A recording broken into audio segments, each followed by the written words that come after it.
Voltamos para o segundo bloco do nosso programa. Estamos conversando com o promotor de justiça em Santa Catarina, Samuel Dalfarra Naspolini, coordenador adjunto do Centro de Apoio da Moralidade Administrativa do Ministério Público Catarinense. Muito bem, promotor Samuel, nós conversamos há pouco sobre a questão do ressarcimento aos cofres públicos, que a empresa condenada por prática de corrupção terá de pagar uma multa, e essa multa, inclusive, pode variar aí de R$6 mil a 60 milhões de reais. Bom, a pergunta, essa questão da instauração e apuração via processo administrativo, do jeito que ela está sendo proposta ou foi proposta, dá para confiar nesse processo? Wanderlei, a lei dá alguns contornos do que seria esse processo. Ela demanda, embora ela não trate disso expressamente, ela demandaria regulamentação por parte dos entes da federação em todos os níveis no tocante à especificação desse processo administrativo, do órgão responsável, dos desdobramentos, das fases, né?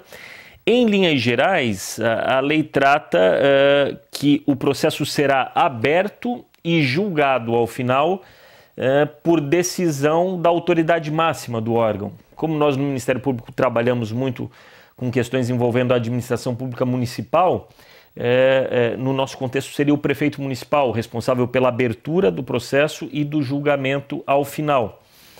A lei dispõe que esse processo deveria estar concluído em 180 dias, em 6 meses, necessariamente, claro, oportunizando-se a empresa envolvida em ato lesivo o direito à defesa, né, necessariamente. Sim. E a lei determina que esse processo será conduzido por uma comissão de servidores, comissão esta que ela não determina um número específico, mas que deverá ter pelo menos 2 servidores estáveis, né? Então, em linhas gerais, é isso que a lei preconiza. Nós encerramos recentemente um ciclo de estudos com o Tribunal de Contas, encontros com servidores públicos municipais, nos quais nós tratamos dessa nova legislação, e nós indagávamos nesses encontros se os servidores municipais sentiam que as suas estruturas já estavam capacitadas para aplicar essa legislação.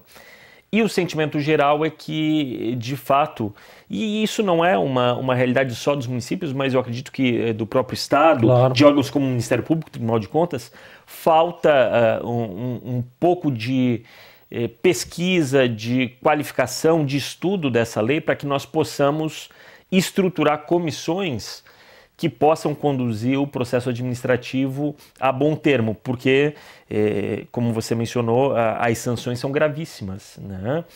E de forma análoga, nós sabemos as dificuldades que os municípios têm, por exemplo, com os processos administrativos disciplinares, né? Muitos deles anulados pela Justiça após o seu encerramento por erros formais. Seria lamentável que se isso continuasse ocorrendo neste novo processo administrativo orientado pela Lei 12.846. Essa é uma grande preocupação. Bom, ainda sobre essa questão, dirigentes e administradores somente serão responsabilizados por atos ilícitos na medida da sua culpabilidade, como o senhor mencionou já no primeiro bloco. No entanto, alguns setores da sociedade eles se mostram preocupados com o fato de a apuração da culpa ser subjetiva. O senhor também compartilha dessa preocupação?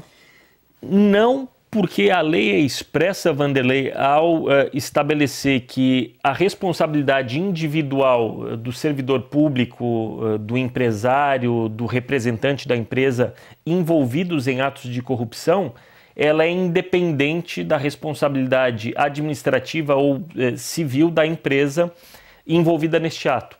Então, nós teremos 2 processos paralelos, que são independentes nos termos da lei. Nós podemos, isso é algo que terá que ser desenvolvido pelos comentaristas da lei, e acredito que isso gerará um certo dissídio jurisprudencial aí, mas nos termos da legislação, nós continuamos com formas de responsabilização individual, formas de responsabilização criminal e civil das pessoas físicas, Só que o fato de, ao final deste processo, por exemplo, o diretor ou o presidente da empresa não ter sido condenado, ter sido absolvido, não impede que no processo paralelo a sua firma, a sua empresa seja condenada. Então, o nosso sistema estabelece essas duas vias paralelas, ambas com o mesmo objetivo, mas independentes.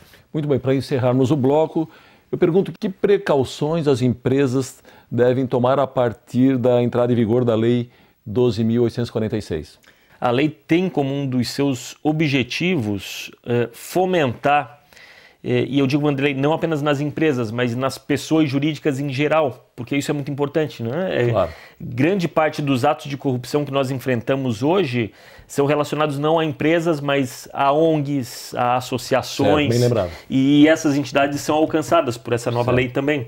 A lei menciona, inclusive, que reduz a pena aplicável à empresa o fato dela ter na sua estrutura, ou à pessoa jurídica, o fato dela ter dentro da sua estrutura mecanismos de auditoria, de controle interno, de verificação dos seus atos administrativos.